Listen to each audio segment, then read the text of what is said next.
Bonjour à tous, nous voici déjà au 12e et dernier TP du cours de statistique d'ANAT 3. Et ce dernier TP, je vais le décomposer en deux podcasts. Le premier correspondra au chapitre étalonnage et normalisation, et une autre vidéo sera dédiée à la MAD, soit une technique robuste qui permet de mettre en évidence des outliers ou encore nommées valeurs extrêmes. L'idée de l'étalonnage est la suivante. Il existe des mesures pour lesquelles il n'est pas possible d'interpréter le score brut. Si je vous dis par exemple qu'un individu donné a un IMC de 14, eh bien je ne suis pas capable de dire si cette valeur correspond à un résultat dans la norme, à un surpoids ou à un sous-poids, si je n'ai pas un peu d'informations sur le sujet. En effet, les courbes de poids ne seront pas la même en fonction de la population cible. Si je vous dis par exemple que j'ai un individu de sexe féminin, et que cet individu a un IMC de 14, eh bien, ce n'est pas encore suffisant pour savoir interpréter l'IMC. Je vais en plus avoir besoin de connaître l'âge de la personne pour savoir si elle est dans la norme ou pas. Si je vous dis qu'il s'agit d'une femme de 18 ans, eh bien, je vais pouvoir déterminer où elle se situe par rapport à la courbe en regardant ce graphique. Vous voyez que sur ce graphique, j'ai représenté les âges sur l'axe des abscisses et l'indice de masse corporelle sur l'axe des ordonnées. Pour savoir si un individu se situe dans la norme ou pas, je vais devoir croiser l'abscisse et l'ordonnée. Pour ma femme de 18 ans, je constate qu'en croisant l'IMC avec l'âge, je tombe dans la zone qui correspond à la zone d'insuffisance pondérale. Autrement dit, si l'IMC de 14 correspond à une femme de 18 ans, eh bien je peux dire que cet individu est en sous-poids. Si maintenant la personne pour laquelle je connais l'IMC de 14 est une fille de 7 ans, eh bien à nouveau je vais me reporter à ma courbe pour savoir où est-ce qu'elle se situe. Comme tout à l'heure, je vais croiser son âge avec le poids et cette fois j'observe qu'un IMC de 14 correspond à un IMC qui est dans la norme. Plus spécifiquement, je peux constater que cet IMC est situé entre le 10e et le 25e percentile, ce qui veut dire qu'il s'agit d'un individu ayant un poids qui est dans la norme inférieure. C'est une personne qui fait partie des 25% des personnes les plus légères de la population, sans pour autant être en cas d'insuffisance pondérale. Il s'agit d'un exemple parmi plein d'autres, de mesures qui ne peuvent être interprétées dans l'absolu, mais qui n'ont un sens concret qu'en regard de la population de référence. Il est possible de transformer ces scores, de calculer des scores dérivés, qui sont tels qu'on n'a plus besoin de connaître les caractéristiques de la population de référence pour pouvoir leur donner un sens concret. La première technique est une technique que vous avez vue en bac 1 qui consiste à calculer le score standardisé qu'on appelle encore score Z. Il s'agit de transformer un score de sorte qu'il n'appartienne plus à une distribution de moyenne et d'écart type quelconque, mais bien à la normale centrée réduite de moyenne 0 et d'écart type 1. Vous aviez étudié ce type de score dans le contexte de la distribution normale et effectivement, calculer un score Z n'est adéquat que si la distribution de référence est normale. Pour rappel, le score Z me dit de combien d'écart type je m'éloigne de la moyenne. Si le score Z est positif, ça veut dire que j'ai un score qui est supérieur à la moyenne, et si j'ai un score Z négatif, ça veut dire que j'ai un score qui est inférieur à la moyenne. Pourquoi est-ce qu'on dit que c'est pertinent uniquement si la distribution de départ est normale ? Eh bien, c'est parce que nous avons toute une série de références qui dit par exemple que pratiquement 100% des sujets ont un score compris entre plus ou moins 3 écarts types autour de la moyenne. On sait aussi que 95% de l'air sous la courbe se situe dans l'intervalle score Z plus ou moins 1,96. Eh bien, ce genre de références ne sont exactes que si les données de départ sont normales. Attention, ne faites pas l'erreur de croire qu'en calculant un score Z, vous normalisez la distribution.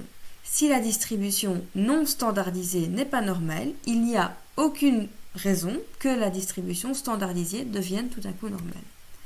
Voici un petit exemple d'une distribution quelconque, qui n'est pas du tout normale, on voit bien qu'elle est bimodale, par exemple, de moyenne 13,46 et d'écart type 3,57.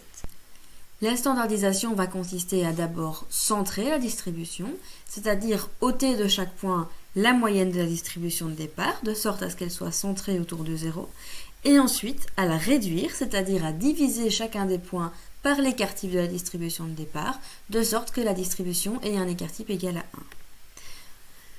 Si je commence par centrer ma distribution, donc comme je viens de le dire, à ôter à chaque point l'équivalent de la moyenne de la distribution de départ, j'ai une distribution qui a le même écart-type que la distribution de départ, mais une moyenne de 0. J'observe qu'en faisant cette opération, je me contente de translater, déplacer ma distribution vers la gauche et je ne modifie en rien sa forme. Si elle n'était pas normale au départ, elle n'est toujours pas normale à présent. La deuxième étape est l'étape de réduction. Donc je réduis ma distribution pour que son écart-type soit égal à 1. Et j'observe que ce faisant, j'écrase ma distribution, mais elle n'est pas plus normale qu'elle ne l'était avant. Si vous souhaitez vous réentraîner au calcul du score Z, je vous renvoie au cours de BA1 dans lequel il y a énormément d'exercices.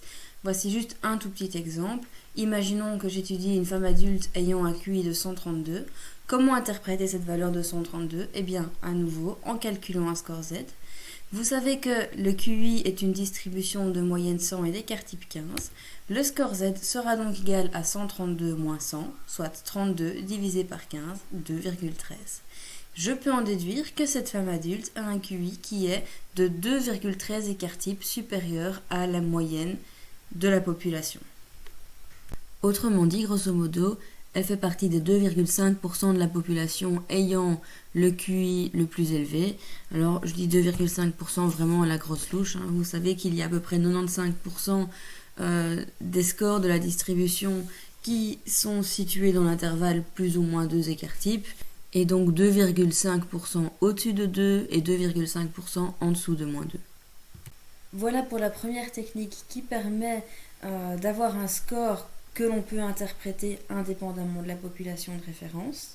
Il existe une autre technique qui ne vous est pas non plus étrangère, qui est le calcul du rang percentile.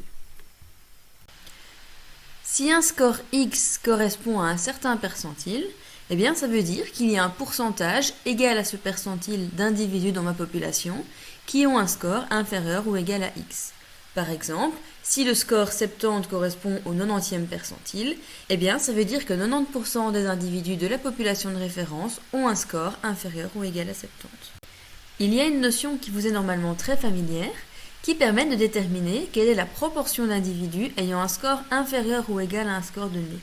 Et cette notion, c'est celle de fréquence relative cumulée.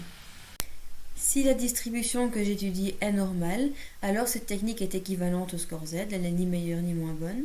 Par contre, si la distribution que j'étudie n'est pas une distribution normale, eh bien cette technique est beaucoup plus robuste. En effet, elle ne repose pas sur le calcul de paramètres qui impliquent la condition de normalité pour être vraiment tout à fait efficace, tels que la moyenne et l'écart-type. Si vous voulez calculer les rangs percentiles dans Jamovi, il vous suffit de réaliser un tableau de fréquences et de se reporter à la colonne qui correspond aux fréquences relatives cumulées. Pour illustration, je vais me rendre dans le fichier qui s'appelle étalonnage.omv que vous trouverez sur l'UV et je vais réaliser un tableau de fréquences pour cette série de scores. Pour ce faire, je me rends dans Analysis Exploration Descriptive, je spécifie m'intéresser à la variable score et je coche l'option Frequency Tables de sorte à voir apparaître le tableau de fréquences. Dans ce tableau, la colonne Cumulative Percent correspond aux fréquences relatives cumulées et donc au rang percentile. Je peux voir par exemple que le score 2 correspond au centile 1.3, ce qui veut dire que 1.3% des observations dans la série sont inférieures ou égales à 2. Je peux aussi noter que le score 12 est associé au centile 68.8, ce qui veut dire que 68.8% des scores sont inférieurs ou égales à 12. En dernier exemple, je peux noter que le score 18 est associé au centile 100, ce qui veut dire que 100% des scores sont inférieurs ou égaux à 18. Petite précision, vous pourriez être surpris du fait qu'on ait encodé la variable score comme une variable ordinale, ce qui peut se voir au petit symbole qui se trouve à côté du nom de la variable dans la base de données. La raison pour laquelle on a choisi d'encoder la variable comme une variable ordinale et non comme une variable scale, eh bien c'est tout simplement que Jamovi n'autorise pas à calculer des tableaux de fréquences pour des variables de type scale. Comme vous pouvez le voir ici, ces tableaux de fréquences ne sont autorisés que pour les variables nominales et pour les variables ordinales. Maintenant que nous avons revu les deux techniques d'étalonnage, à savoir le calcul du score Z et le calcul du rang percentile, eh bien nous allons combiner ces deux techniques pour faire ce qu'on appelle la normalisation, c'est-à-dire forcer les scores d'une distribution quelconque dans une distribution normale de moyenne et d'écart type donné. Nous allons le faire en deux temps. Dans un premier temps, nous allons forcer les scores de la distribution de départ dans une distribution normale centrée réduite, c'est-à-dire de moyenne 0 et d'écart type 1. Et ensuite, nous transformerons les scores obtenus pour les faire rentrer dans une normale de moyenne et d'écart type donné. On va continuer avec l'exemple du fichier étalonnage.omv. Et dans un premier temps, je vais regarder à quoi ressemble la distribution de la variable score. Pour ce faire, toujours dans le menu Descriptives, je vais me rendre dans Plots et je vais cocher l'option Histogramme.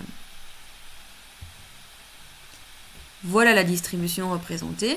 Pour mieux appréhender sa forme, je peux aussi cliquer sur l'option Density. Et je peux constater qu'on a une distribution qui aurait plutôt tendance à avoir une asymétrie négative, soit une distribution qui n'est pas du tout normale. Et l'objectif va être de transformer les scores à présent pour les forcer à entrer dans une distribution qui se rapprocherait plus de la distribution normale. Comme je l'ai déjà dit dans un premier temps, on va essayer de forcer les scores dans une distribution normale de moyenne 0 et d'écart type 1. Qui dit distribution normale de moyenne 0 et d'écart type 1 doit directement vous faire penser au score Z. Ce que nous allons faire à présent, c'est que nous allons regarder pour chacun des scores d'origine à quel rang percentile il correspond, et ensuite on va travailler au conditionnel en se posant la question suivante. Si ma distribution avait été une distribution parfaitement normale, à quel score aurait correspondu ce rang percentile? Comme ceci n'est pas forcément facile à comprendre, je vais prendre un petit exemple qui n'a rien à voir avec les fichiers étalonnage, en espérant que ça vous aide à mieux comprendre ce que je viens d'expliquer. Imaginons que dans une distribution donnée, on ait un score de 12 qui soit associé exactement au centile 97.5. Je sais que dans la normale centrée réduite, le score Z 1.96 est exactement associé à ce rang centile 97.5, ce qui veut dire que sous la courbe de la loi normale centrée réduite, 97,5% des scores sont inférieurs ou égaux à 1.96. Et bien dans ce contexte, si mon objectif est de forcer les scores de ma distribution dans une normale centrée réduite, ce score de 12 va être transformé en un score de 1.96. C'est exactement la même chose qu'on va appliquer sur chacun des scores de la distribution de la variable étudiée dans le fichier étalonnage.omv. Le plus petit score de ma série, 2, est associé au centile 1.3. Autrement dit, il y a 1.3% des scores dans la base de données qui sont inférieurs ou égaux à 2. Je vais me demander, dans la table de la normale centrée réduite, quel est le score Z tel qu'il y ait 1.3% des scores qui soient inférieurs ou égaux à ce score Z. Je pourrais trouver la réponse en regardant la table de la loi normale centrée réduite. Comme vous le savez, il y a deux types d'exercices qu'on peut réaliser avec une table de la loi normale centrée réduite. Soit on se demande quel est l'air sous la courbe qui correspond à un score Z inférieur ou égal à un score Z donné. Si par exemple je veux déterminer quelle est la proportion d'air sous la courbe qui est associée à un score Z inférieur ou égal à 1, eh bien je vais croiser la ligne 1.0 et la colonne 0.00 et je vais trouver la valeur 0.8413 qui me dit qu'il y a 84,13% des scores sous la courbe de la normale centrée réduite qui sont inférieurs ou égaux à 1. Ou alors, je peux fonctionner dans l'autre sens et rechercher une aire à l'intérieur de la table et me demander à quel score Z est associé cette aire. C'est ce deuxième type d'exercice qui va nous permettre de déterminer quel score Z correspond à chacun des rangs percentiles de ma série de données. Attention, n'oubliez pas que la table de la loi normale centrée réduite est une demi-table. Elle permet de déterminer l'aire sous la courbe qui est associée à un score Z inférieur ou égal à n'importe quel score Z supérieur ou égal à 0, mais pas à un score Z inférieur à 0. Du coup, la plus petite aire que vous trouverez dans la table, c'est 0.5. En effet, il y a exactement la moitié de l'aire sous la courbe qui est inférieure ou égale à 0.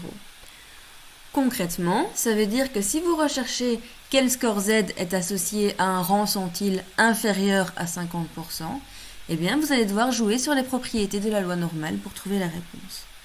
Je sais nécessairement que le score Z qui sera associé au rang centile 1.3 sera négatif puisque 1.3 est inférieur à 50%. Et je sais que l'aire sous la courbe associée à un score Z inférieur ou égal à ce fameux score Z négatif est exactement la même que l'aire sous la courbe qui est associée à un score Z supérieur ou égal à ce score Z pris en valeur absolue. Si par exemple 1,3% de l'air sous la courbe est associé à un score Z inférieur ou égal à moins 2,23, eh bien je peux en déduire, grâce à la propriété de symétrie de la table, qu'il y aura également 1,3% de l'air sous la courbe qui sera associé à un score Z supérieur ou égal à 2,23.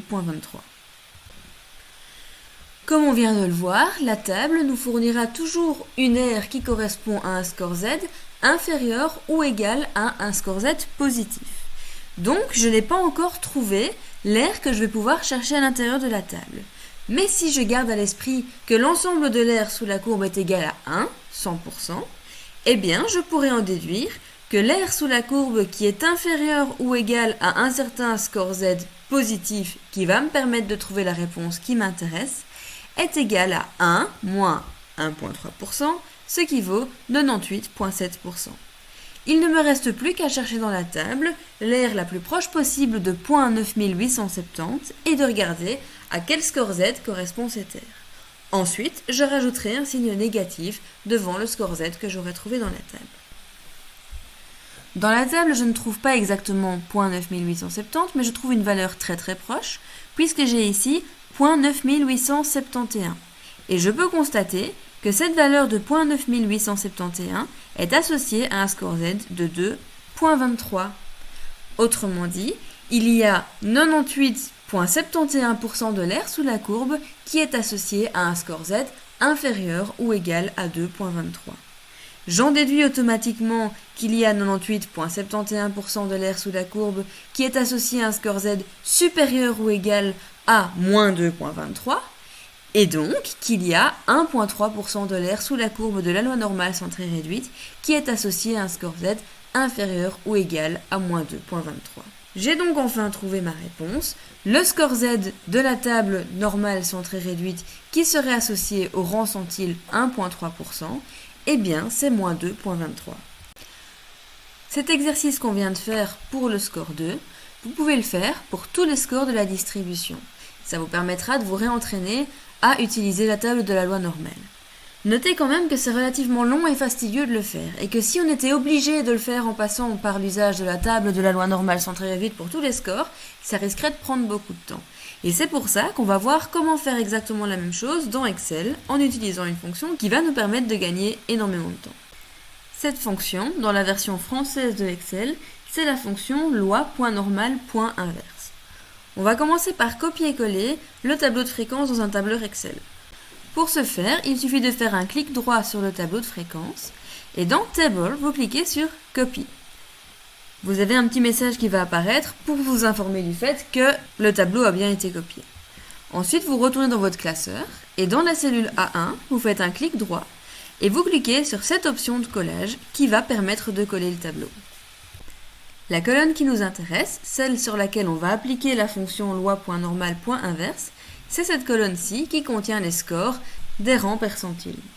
Alors malheureusement, il y a un petit décalage entre Jamovi et Excel. Ils n'utilisent pas tout à fait les mêmes symboles.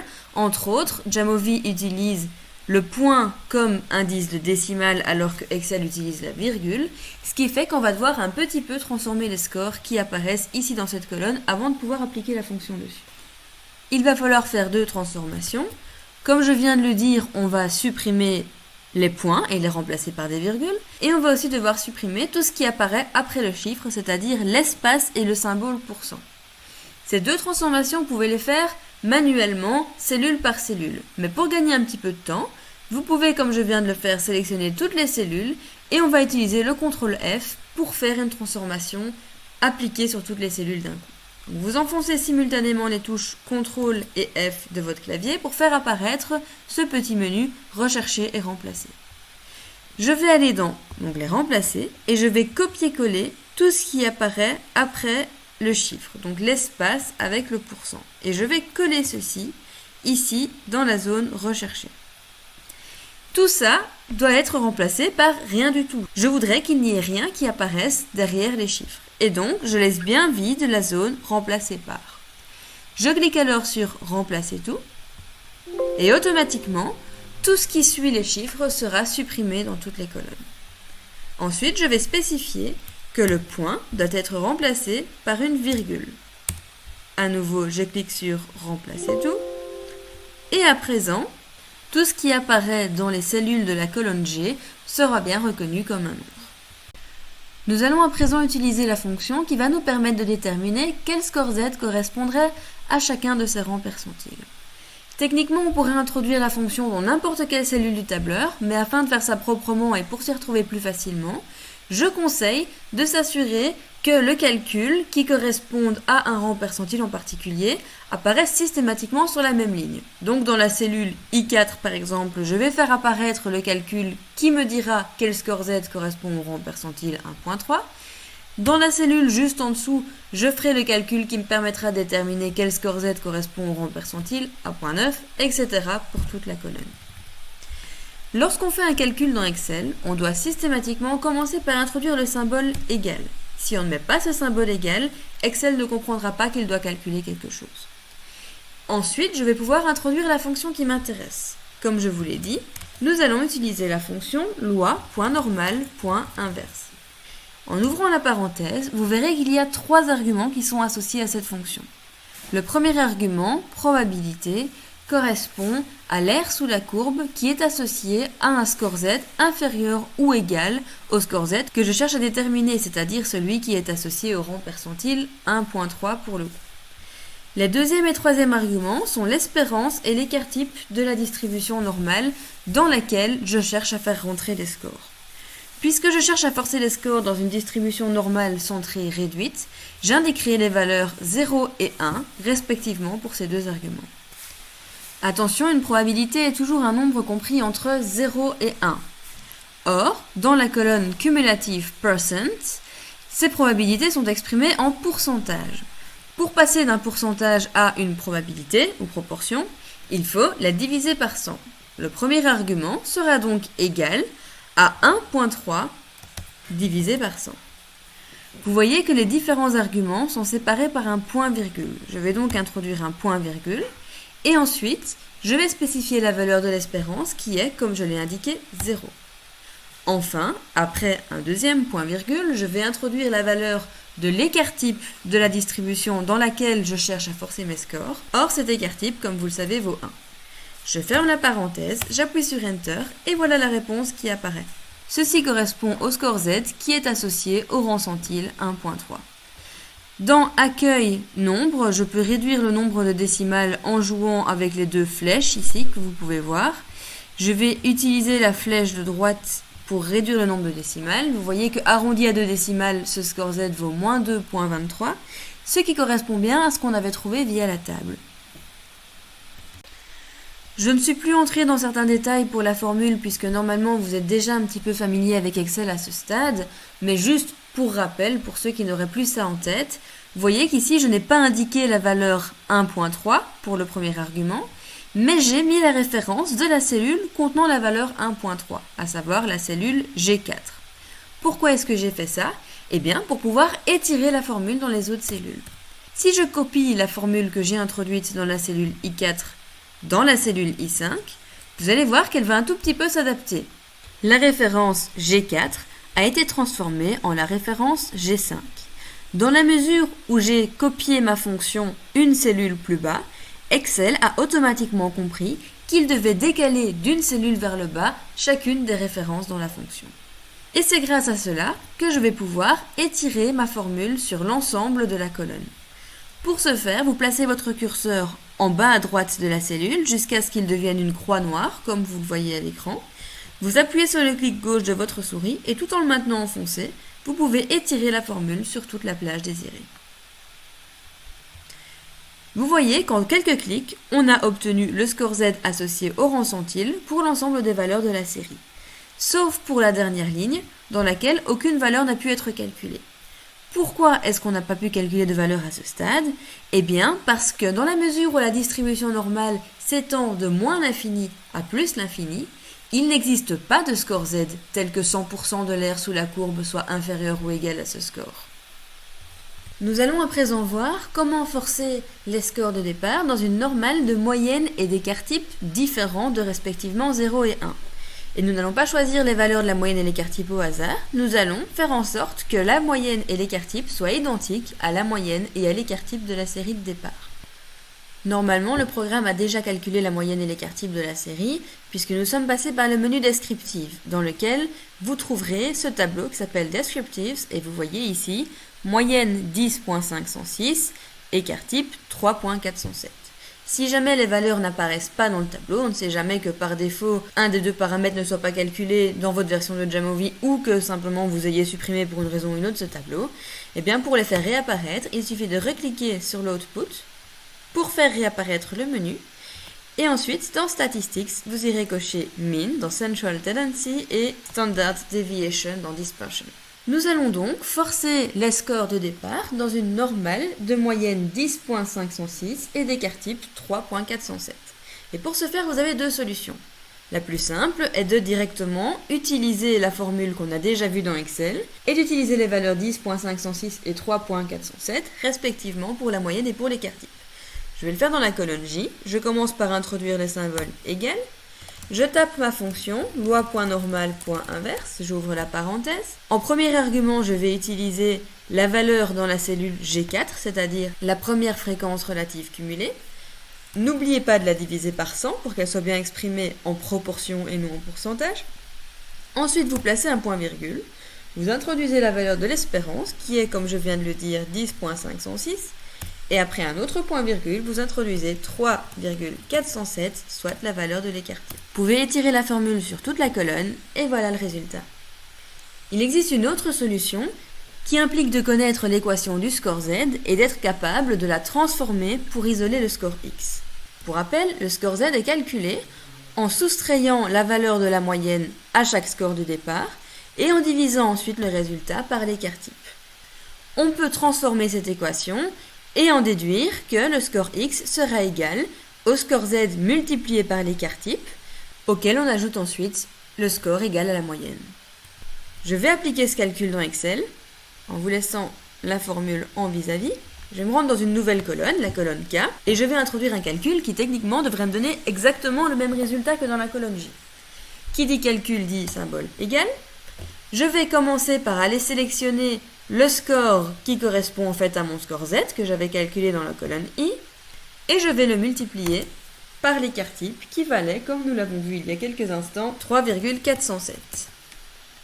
Ensuite, je mets le symbole plus suivi de la valeur de la moyenne qui était 10,506. J'appuie sur Enter et vous voyez que j'obtiens un résultat qui est identique à ce que j'ai obtenu dans la cellule J4.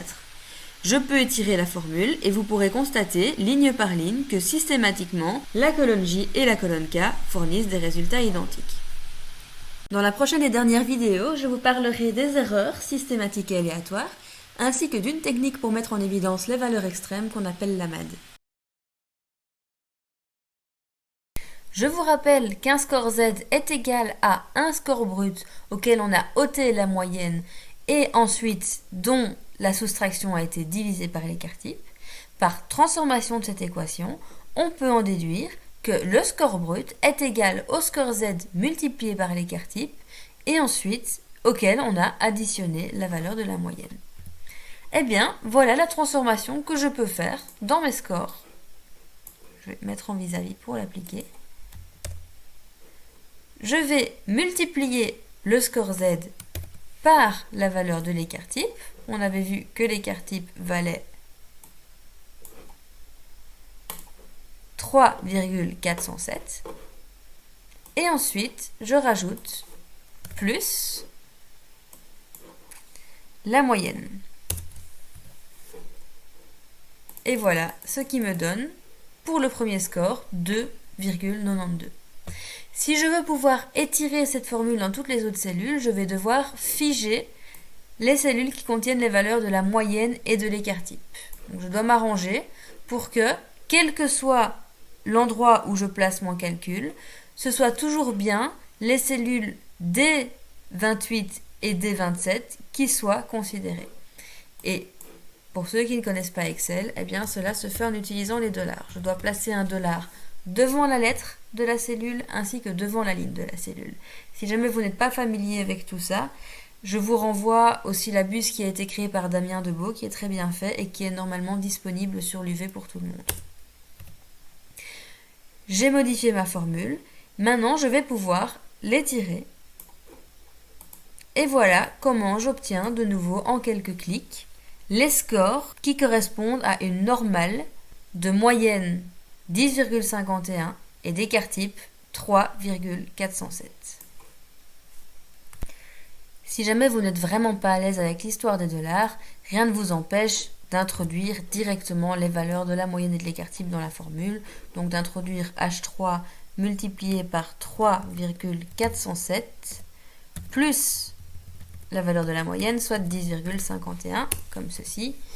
Vous aurez des résultats qui seront un tout petit peu moins précis, c'est-à-dire que vous ne prenez en compte que 3 décimales dans le calcul de l'écart type et 2 décimales dans le calcul de la moyenne. C'est pas très très grave en soi, de toute façon on arrondit les réponses en général à 2 décimales et donc ça va rien changer du tout. In fine, cette distribution ici, eh bien, elle correspond à la transformation des scores de la série de départ pour les forcer dans une normale de moyenne 10,51 et d'écart type 3,407. Et voilà qui conclut le chapitre sur la normalisation.